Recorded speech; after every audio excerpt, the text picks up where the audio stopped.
What's going on, everybody? My name is Jake, and today we're talking the NBA trade deadline. Today is Tuesday, February 8th, and the NBA trade deadline is only 2 days away. It's on February 10th, and today was our first big day of news. Sure, we had the Norman Powell and Rocco trade, and I thought that was a really good move for the Clippers to make, actually. But today we have our first Woj bomb type moment, right, with the CJ McCollum trade. And there's 4 things I want to tackle in this video. 1, the CJ McCollum trade. 2, whatever the hell the Kings are doing. 3, the unfortunate news about Bradley Beal. And 4, just whatever remaining trade rumors we still have left out there. But let's get started with the CJ McCollum trade. So, CJ McCollum is on his way to the Pelicans. Josh Hart is coming up to Portland, along with a couple prospects and some draft picks. Great move for the Pelicans. Josh Hart, good player, but you're not really going to miss him. I mean, you're going to miss his defense and energy and stuff like that. Honestly, he's been having a pretty good year offensively too, but you'd much rather have C.J. McCollum. So you're now going to pair C.J. McCollum with Brandon Ingram and eventually a healthy Zion Williamson. That's a pretty good young team.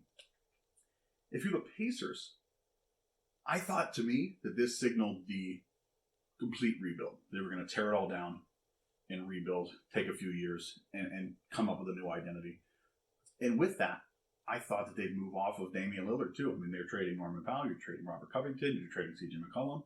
I thought they were just going to tear the whole thing down and move Dame as well. But reports came out today from Woj that the Blazers do not intend to move Damian Lillard. In fact, they intend to rebuild an entirely new team around Damian Lillard. Now, Dame, great player, don't get me wrong, but he's 31 years old. And is he the level of player that you can fully build a team around? To me, I think Dame is a great number 2 option. Possibly a number 3 on a crazy, crazy good team. Like if he was with the Nets or if he was with the Lakers and it would be him, AD, and LeBron.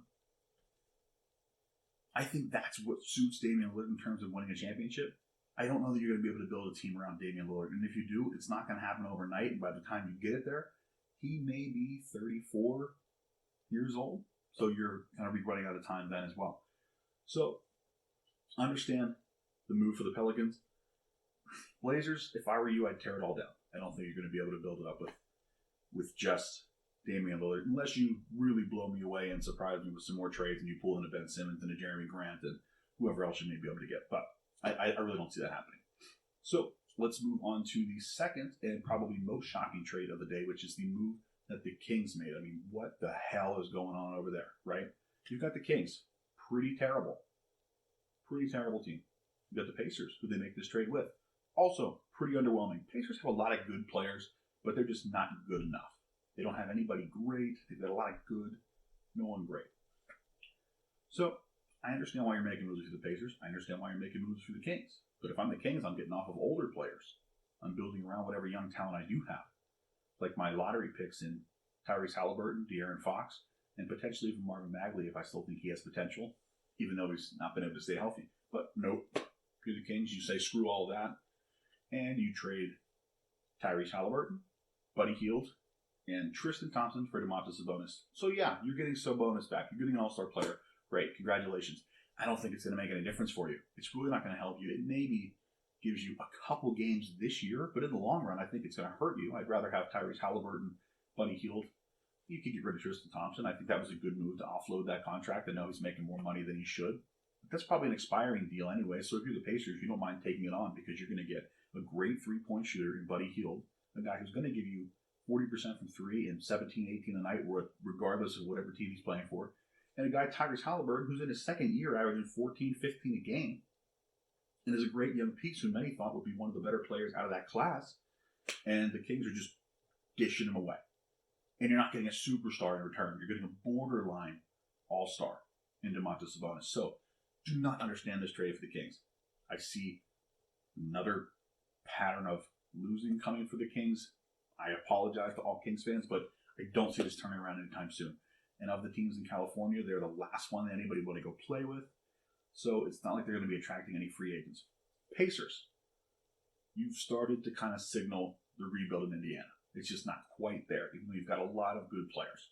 So now you're leaning on a guy like Miles Turner to really step up as a big on that team. Unless you're moving Miles Turner too and you're just going to throw away everything, then who knows what will happen. But for now, you've got a couple good young players in that trade. You've got some talent there. You're not going to be a contender yet. You'd have to get some guys to really blossom, and you're probably still going to need another piece. But he was a guy that was in a lot of trade talks before this injury was announced. So there was some talk that he could go to the Sixers for Simmons, but the rumor was that the Wizards also wanted Maxey, and the Sixers weren't going to give it to him. Bradley finally said that he wouldn't be opposed to a trade. He didn't say he wants a trade, but the report was that he finally was open to the idea of a trade. He's since said that he hopes to come back stronger and build the future of this team next year, following his injury report, but unfortunate to see one of the stars go down for the rest of the year. So that leaves us with what else is going on. We've got 2 days left of the trade deadline. There's still the Lakers out there who have yet to make a move. Some people think they're going to try to move Russell Westbrook. I think they'd like to. I don't know who's going to take on that contract. There's been some rumors that it could be Houston taking on that contract in exchange for John Wall. That's essentially a swap. Maybe Russ would rather be in Houston than John Wall would rather be in Houston. I'm sure Russ would like to be in LA. It's where he's from, but I know things have not gone well there, so maybe he does want out. No idea, really. But yeah, things have just not fit for Russell Westbrook and the Lakers. So something's got to give there. Either he's got to really fall back and play a more role player type of game where he's not shooting as much and he's mainly facilitating, because the shooting has just been not there this year. The efficiency, he's never been a very efficient player, but the efficiency this year is just almost off the charts bad. So the Lakers maybe make a move. I've heard some rumors that some teams would be interested in Westbrook if they package him with Malik Monk, a guy who's really shown out this year, is on a next to nothing contract, still very young, has shown that he has the potential to be a legitimate scorer in this league. And so some people rumored to want Malik Monk with Russell Westbrook. That's kind of what they would give. And it's crazy, but they're saying, we'll take Russell Westbrook's contract if you can give us Malik Monk, who we really want. So you don't know what else is going to happen with the Lakers. My guess is this roster doesn't look a whole lot different after the trade deadline than it is right now. So that leaves us with a couple other teams that are interesting, right? The 76ers, what are they going to do with Ben Simmons? If I'm them, I move him. I take the best offer by the trade deadline, and I get out of the Ben Simmons business. I don't wait till the offseason. You're having Embiid, who's having a phenomenal year. Your team is playing really, really well. You might as well make a run at this thing, right? Get rid of Simmons. Get as good as you can a return for him. I would have taken the Bradley Beal offer, and I would have gave him Maxey. I would have taken any Jeremy Grant offer that they were offering. I mean, you got a guy that's never going to play for you again. It's largely open and shut. I mean, it's done. Written in stone. He will never play for the Sixers again. So why keep him? I know you're hoping to get as good as you can for him, but it's a guy who hasn't performed well in the last few times we've seen him play, which was back until the playoffs of last year. And a guy who hasn't really developed, but could fit in with a winning team. So you put him on a team like the Lakers, I wouldn't mind him. I know you don't need another non-shooter on the Lakers, but I think he fits in a lot better there, where you can purely facilitate and have AD and LeBron score. Now, the Sixers, are they going to take on Westbrook? No, I highly doubt it. I don't see that trade happening at all. But if I'm the Sixers, I put him on the trade block, publicly announce he's gone by the deadline, best offer takes it, and see what happens. As for the rest of the league, who knows? We'll see some things shake up. I don't expect any other major trades. I don't see Boston breaking up their duo of Brown and Tatum. You could see Kemba leaving the Knicks in either a buyout or a trade, but I don't think the market for him is that hot right now. You could also see Julius Randle being dealt because there's just been a ton of tension in that Knicks locker room lately, and maybe they want to move off Randle, who's been somewhat disappointing this year. I'm still a pretty decent fan of Randle. I think he could help a winning team, but he can't be your guy. He's got to be your 3, maybe your 4 on a truly winning team.